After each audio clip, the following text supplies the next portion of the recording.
스갱이의 일기장입니다. 그 후로 소프만 생각했다. 요시다 아스히로.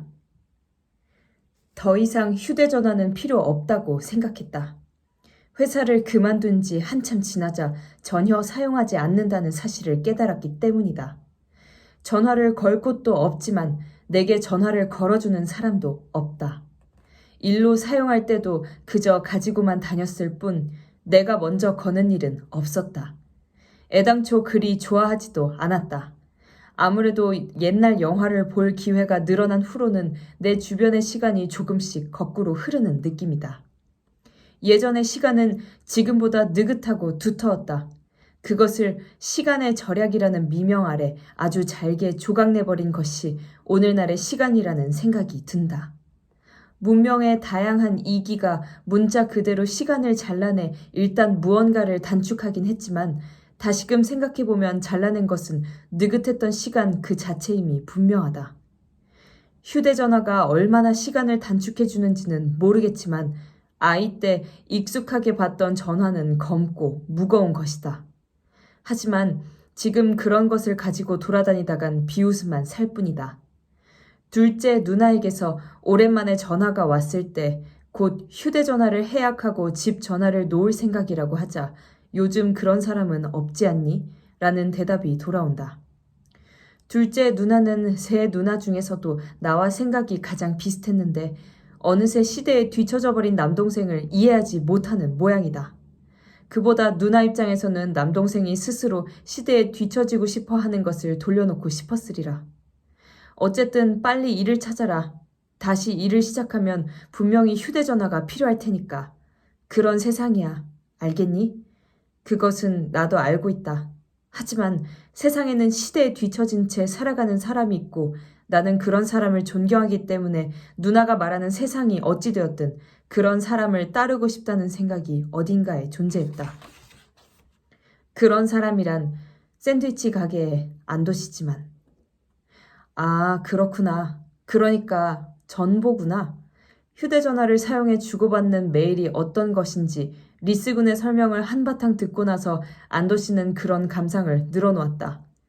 트루아 앞에서 벌어진 일로 평소처럼 샌드위치를 사러 간 나는 우연히 그 자리에 함께했다. 리스군이 휴대전화를 갖고 싶다고 매달리는 것을 안도 씨가 필요 없을걸 이라며 한 귀로 흘려듣고 있었다. 우리 집에는 전화가 이미 있잖아. 그러니까 전화를 하려는 게 아니고 아무래도 리스군은 학교 친구들이 휴대전화로 메일을 주고받는 모습을 보고 마음이 완전히 혹한 모양이다. 가족이 함께 계약하면 더 할인된다고 광고 문구까지 그대로 입에 담았다. 왜 초등학생이 전보 같은 걸 쳐야 하는데? 그저 전보로밖에 이해하지 못한 아버지로서는 무엇을 그리 급하게 전하고 싶을까? 아무래도 이해가 안 되는 모양이다. 실제로 전보만큼 거창한 것은 아니더라도 그리 급한 용무도 없을 텐데 전차 안에서 메일을 보내거나 읽는 사람을 흔히 볼 수 있다. 메일하고 전보는 다른 거거든? 리스군도 나름 그 전보라는 것에 대해 잘 모르는 것 같다. 하지만 아버지가 평소와 마찬가지로 시대에 뒤떨어진 비유를 하고 있다는 것만은 이해한 모양이다. 급해서 전달하려는 게 아니고, 그래? 그럼 뭘 위해? 그러니까 리스군은 앞으로도 몇 차례 더 설명해야 할 것이다. 예컨대 꼭 하고 싶은 얘기가 있는데 전화로 할 정도는 아니거나 여러 사정이 있어서 전화를 걸 수 없다거나 그러니까 그게 전보잖아. 아무리 용을 써도 끄떡없는 아버지의 태도에 리스군은 한숨을 쉬고 내 얼굴을 슬쩍 쳐다봤다. 이거 봐요. 우리 아버지는 정말 아무래도 그렇게 얘기하고 싶었겠지만 나는 고개를 좌우로 흔드는 것으로 응할 수밖에 없었다. 안도 씨는 늘 이런 식이다. 시대에 뒤떨어졌다기보다 예전에 느긋했던 시간 속에 의연하게 몸을 두고 있는 희귀한 사람으로 보였다. 다만 안도 씨의 입장에서는 그것이 너무나 당연한 것이어서 주의나 주장을 펼치는 게 아니라 좋아하기 때문에 그러는 것이라는 느긋함이 존재했다. 그의 느긋함은 주위 사람들이 일제히 큰 소리를 지르거나 날카로운 칼을 휘둘러도 당사자는 상대방의 기합을 가볍게 받아넘기고 아무 일 없었다는 듯한 표정으로 하품을 하고 있는 분위기다. 그러면 칼을 든 쪽이 머쓱해져 어느새 들고 있는 것이 완구용 칼이 되어버린다. 그러나 리스군도 아버지로부터 그런 느긋함을 물려받았기 때문에 조금도 물러서지 않고 계속 설득한다. 저기 말이야. 예를 들어 말하기 힘든 일이 있을 때 아주 편리해. 말하기 힘든 일? 바로 그 지점에서 안도 씨는 이제까지와는 다른 낯빛을 했다. 이번에는 웬일인지 안도 씨가 힐끗 내 얼굴을 훔쳐봤다. 그렇구나.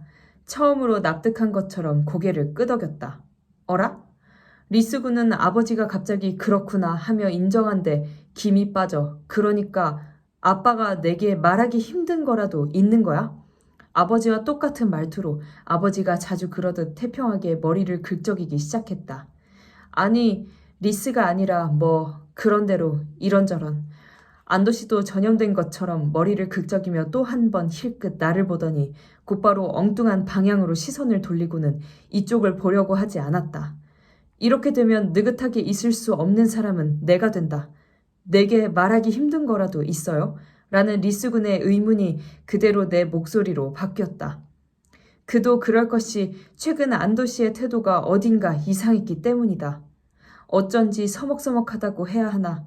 아직 알고 지낸 지 얼마 안 되는데 서먹서먹하다라는 말은 어폐가 있지만 일단 별로 말을 안 하고 그러면서도 무슨 말을 하고 싶은지 내 얼굴을 물끄러미 보곤 했다. 그렇게 입을 떼고는 아무 말도 하지 않았다. 하지만 대충 짐작가는 구석이 있었다.